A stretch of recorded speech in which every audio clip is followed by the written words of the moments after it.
Assalamualaikum warahmatullahi wabarakatuh. Kami dari kelompok 3 akan membawakan materi tentang Forest City, konsep Smart City untuk ibu kota negara. Next slide.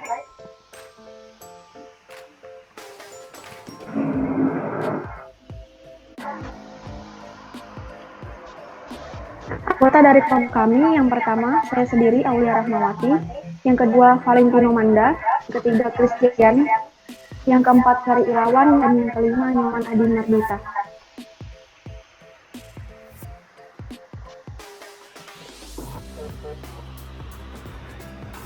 Baik, untuk materi yang pertama akan disampaikan oleh Valentino Manda.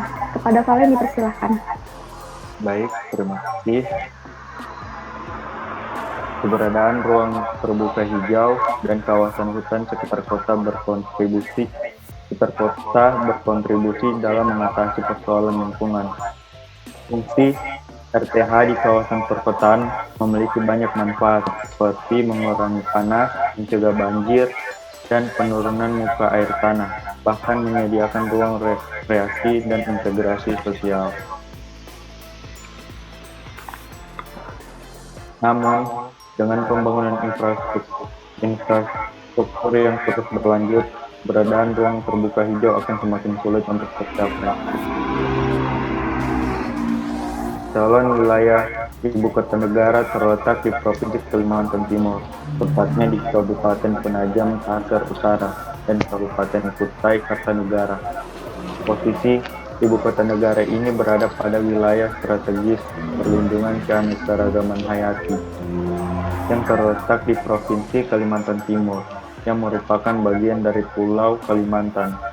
Pulau ini juga disebut sebagai Borneo dan ditetapkan sebagai paru-paru dunia. Baik, terima kasih. Selanjutnya akan dibacakan oleh Chris.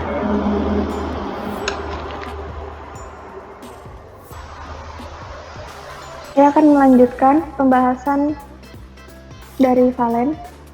Hubungan antara hutan dan kota ini belum banyak disinggung dalam konsep perencanaan kota, terutama untuk kota-kota yang berada pada ekosistem sensitif, seperti wilayah pesisir rendah, dataran banjir, titik-titik keanekaragaman hayati, dan wilayah dengan tekanan air yang tinggi. Padahal, wilayah ini berpeluang tinggi terjadinya degradasi lingkungan apabila tidak adanya perencanaan yang tepat. Seperti halnya wilayah ibu kota baru yang direncanakan sebagai ibu negara Indonesia atau ibu kota negara.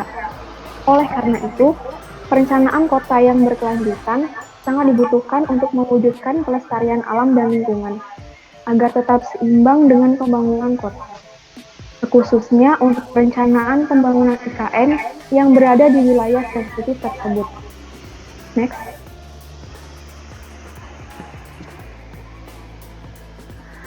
Konsep perencanaan kota yang dirancang untuk mendukung pembangunan berkelanjutan sedang dikembangkan di beberapa kota di dunia, terutama kota-kota di Cina.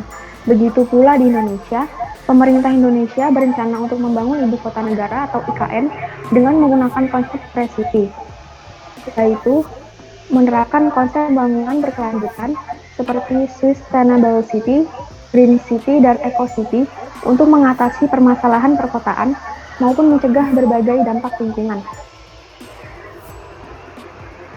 Baik, untuk pemaparan selanjutnya akan disampaikan oleh Sari Irawan.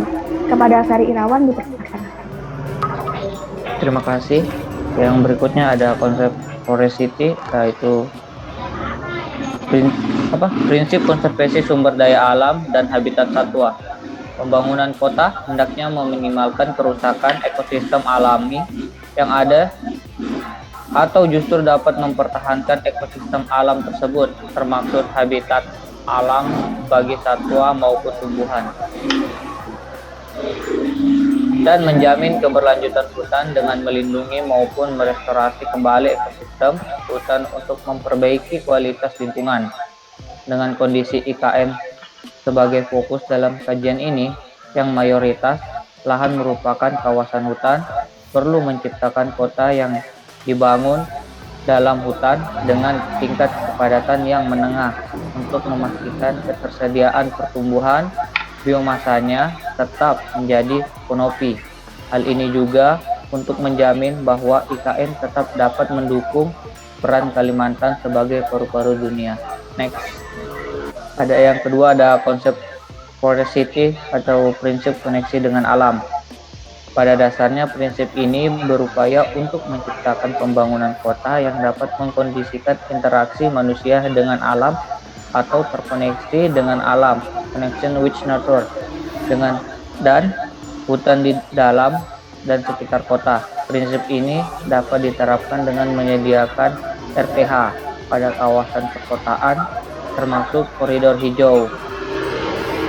Connection with nature juga dapat diwujudkan dengan dominasi landscape berupa vegetasi hijau antara bangunan, yaitu zona hijau untuk reaksi dan kehidupan yang saling terintegrasi. Saya kembalikan kepada Aulia. Terima kasih. Terima kasih Karyirawan.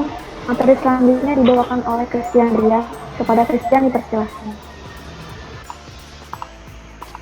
Baik, saya akan melanjutkan penjelasan.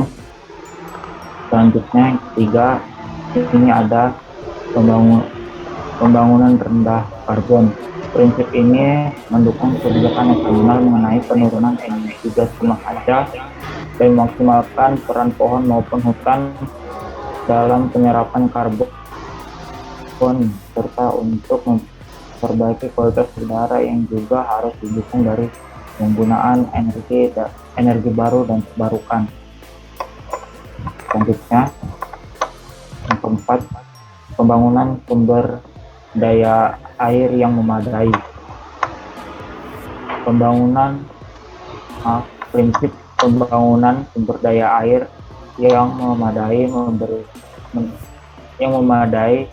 menitik beratkan pada pengolahan sumber daya air yang berkelanjutan untuk menjamin ketersediaan dan kualitas sumber daya air di kawasan IKN yang memiliki kondisi ketersediaan air rendah. Penyebab sumber air dapat dilakukan dengan menyediakan penampungan air hujan seperti pembangunan waduk, tebuk, dan tampungan air lainnya, maupun penampungan air permukaan berasal dari sungai. Pembangunan tampungan air ini perlu disertai dengan pemeliharaan daerah tangkap air untuk menjaga keberlanjutan sumber air pada tampungan tersebut dengan melakukan pembangunan berbasis DAS dan perlindungan terhadap RTH. Baik, terima kasih. Saya kembalikan kepada Aulia. Terima kasih Christian. Materi selanjutnya dilanjutkan oleh Nyoman. Kepada Nyoman dipersilakan. Baik, untuk konsep selanjutnya adalah dengan prinsip pembangunan terkendali atau anti-sprawl development. Wilayah IKN merupakan wilayah yang memiliki ekosistem sensitif, sehingga memerlukan pengendalian dalam pembangunan, terutama pembangunan kota. Pembangunan kota ini harus berbasis daya dukung dan daya tampung lingkungan. Dengan menerapkan pembangunan pemukiman yang kompak diharapkan dapat mengurangi ketergantungan pada mobil pribadi. Perlindungan pada daerah periferi dan daerah hijau serta menyediakan akses yang lebih baik kepada fasilitas dan layanan kota. Hal ini juga dapat dilakukan dengan pembuatan green belt yang mengelilingi kota untuk membatasi pemekaran kota, terutama yang berpotensi pada biodiversity hotspot, dan mempertahankan daya dukungnya terhadap masyarakat serta meningkatkan kualitas lingkungan. Next. Prinsip yang terakhir adalah prinsip community engagement atau keterlibatan masyarakat. Hutan dan lingkungan memberikan manfaat yang cukup besar kepada masyarakat. Keberlanjutan hutan dan lingkungan sangat tergantung pada kegiatan yang dilakukan oleh manusia ataupun masyarakat. Oleh karena itu, sangat penting untuk memberikan pendidikan lingkungan yang dapat membangun kesadaran masyarakat akan pentingnya hutan maupun pohon secara khusus bagi kehidupan manusia, serta meningkatkan kesadaran dan membantu masyarakat membuat pilihan yang lebih ramah lingkungan. Hal ini juga dapat dilakukan dengan mengadopsi kearifan lokal, khususnya dalam pemanfaatan sumber daya hutan yang dapat menjadi representasi identitas bangsa. Selain itu, Bentuk keterlibatan masyarakat untuk mendukung terciptanya Forest City dapat dilakukan dengan melibatkan masyarakat sebagai citizen forester, baik dalam penanaman pohon maupun pengolahan dan monitoring pohon di perkotaan. Terima kasih. Saya kembalikan ke moderator. Terima kasih atas pemaparan materinya. Baik, saya akan menyampaikan kesimpulan. Tujuan dari kajian konsep Forest City ini untuk merencanakan ibu kota negara adalah untuk memberikan rekomendasi rencana pembangunan ibu kota dalam upaya pelestarian dan peningkatan kualitas lingkungan hidup dengan sasaran teridentifikasinya konsep Forest City beserta prinsip, kriteria, dan indikator yang telah terencana dalam pembangunan IKN.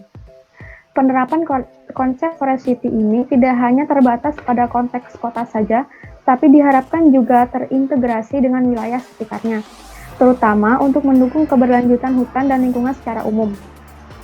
Pada hakikatnya, wilayah dan kota yang berdampingan merupakan suatu ekosistem yang saling berpengaruh. Oleh karena itu, dalam perencanaan dan pembangunan kota akan sangat bergantung terhadap perencanaan dan kebijakan masing-masing wilayah. Mungkin itu saja yang dapat kami sampaikan, kurang lebihnya mohon dimaafkan. Wassalamualaikum warahmatullahi wabarakatuh. Selamat siang.